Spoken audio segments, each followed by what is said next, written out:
Hello friends, welcome to my channel. It's me జున్ను. ఈరోజు special bagara rice అండి. వాటికి ఏమేమి కావాలో చెప్తాను చూడండి. నేను 2 kgs రైస్ తీసుకున్నానండి.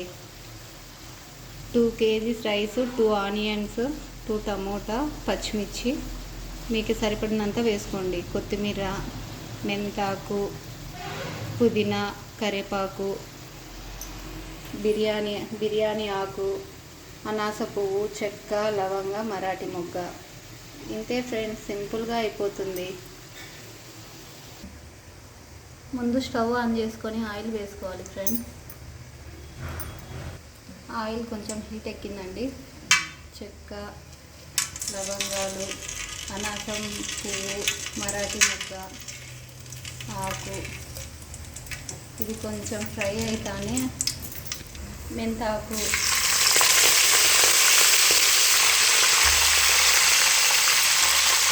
పుదీనా, కొత్తిమీర,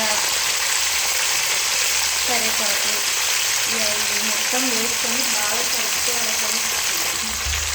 ఇవన్నీ వేసుకొని బాగా కలుపుకోవాలి ఫ్రెండ్స్. ఫ్రై అయిపోవాలి.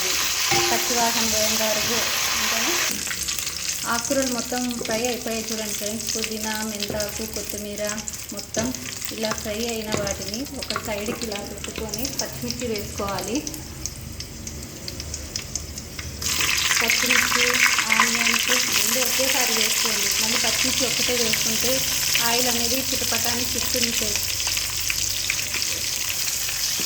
ఇవి బాగా కలబెట్టుకోవాలి ఫ్రెండ్స్, ఆయిల్లో పచ్చివాసన పోయేంత వరకు. ఆనియన్స్ ఫ్రై అయిపోయాయి ఫ్రెండ్స్. ఇప్పుడు ఈ ఆకుకూర సైడ్ పెట్టుకున్నాం కదా, ఈ ఆకుకూర కూడా ఆనియన్స్ మొత్తం బాగా కలుపుకోవాలి. ఆనియన్స్ బ్రౌన్ అండ్ డార్క్ కలర్స్లో రావాల్సిన అవసరం లేదు ఫ్రెండ్స్ బగారా రైస్కి. అలా వస్తే డార్క్ బ్రౌన్ కలర్ అయితే దాన్ని పలావ్ కలర్ రైస్ కిందకి వచ్చేస్తుంది ఫ్రెండ్స్. టమోటాలు వేసుకోవాలి ఫ్రెండ్స్. 2 tomato cut చేసుకునేటివి. అల్లం వెల్లుల్లి పేస్ట్ ఫ్రెండ్స్. బగారా రైస్లో వేసుకున్న వాళ్ళు వేసుకోవచ్చు, లేకుంటే లేదు ఫ్రెండ్స్. ఇది ఆప్షనల్ మాత్రమే. నేను వేసుకుంటున్నాను ఫ్రెండ్స్. 1 spoon friends. కొంచెం వేసేసుకొని బాగా కలిపేసుకోవాలి పచ్చివాసన పోయేంత వరకు. అల్లం వెల్లుల్లి పేస్ట్ అన్నీ ఫ్రై అయిపోయాయి ఫ్రెండ్స్. బాగా రైస్కి కావాల్సినంత వాటర్ ఎసురు వేసుకోవాలి ఫ్రెండ్స్. నేను ఒక గ్లాస్కి 2.5, పాత రైస్కి అయితే 2.5 వేయాలా, కొత్త రైస్కి అయితే 2 కన్నా కొంచెం తక్కువ వేయచ్చు ఫ్రెండ్స్.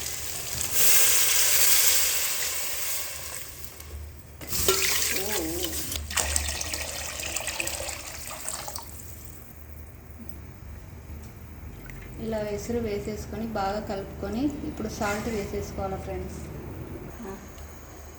2 స్పూన్స్ తీసుకున్నాను ఫ్రెండ్స్. నేను తీసుకున్న రైస్కి ఎసురుకి సరిపోతుంది అనేసి. సాల్ట్ అనేది మీకు సరిపడినంత చూసుకొని వేసుకోండి ఫ్రెండ్స్. ఎసురు అనేది బాగా కాగాల ఫ్రెండ్స్. ఇది బాగా తొల్లాల వాటర్ బాగా.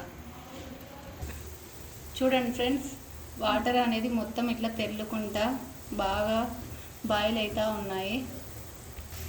బాగా తెల్లుతున్న వాటర్లో రైస్ వేసుకోవాలి ఫ్రెండ్స్. జాగ్రత్తగా వేసుకోండి చిన్నగా.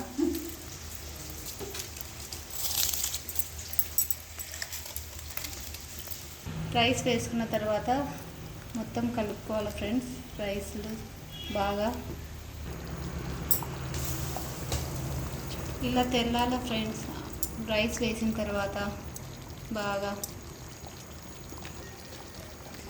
బగారా రైస్ అనేది చాలా టేస్టీగా ఉంటుంది ఫ్రెండ్స్. ఎవరైనా తినచ్చు, ఏ మసాలా ఉండదు కాబట్టి. ఇలా బాగా కలబెట్టుకున్న తర్వాత మీడియం హీట్లో మూత పెట్టేసి ఒక 10 మినిట్స్ చూసుకోవాలి ఫ్రెండ్స్ మనము. చూడండి ఫ్రెండ్స్ ఇలా మొత్తం రైస్ అనేది అయింది కదా. 70% అనేది వాటర్ మొత్తము రైస్ అయిపోయింది. ఇంకా మూత పెట్టేసుకొని పూర్తిగా సిమ్లో పెట్టేసుకోవాలి ఫ్రెండ్స్. సిమ్లో పెట్టేసుకొని ఈ వాటర్ మొత్తం ఇంకిపోయి రైస్ కావాలి.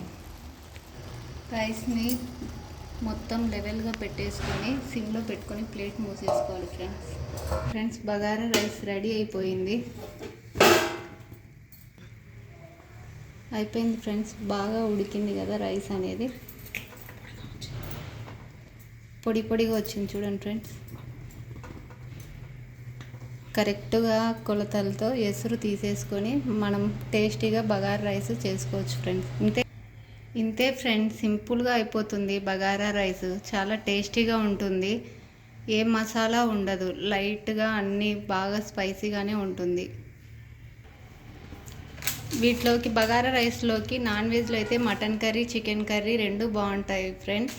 వెజిటేబుల్లో అయితే aloo curry, mushroom curries, paneer masala curry, అన్నీ బాగుంటాయి ఫ్రెండ్స్. మసాలా కర్రీ ఐటమ్స్ మొత్తం మీరు కూడా ఇలా ట్రై చేసి చూడండి ఫ్రెండ్స్, చాలా టేస్టీగా బాగుంటుంది. ఓకే ఫ్రెండ్స్, బాయ్ ఫ్రెండ్స్, మళ్ళీ కలుద్దాం.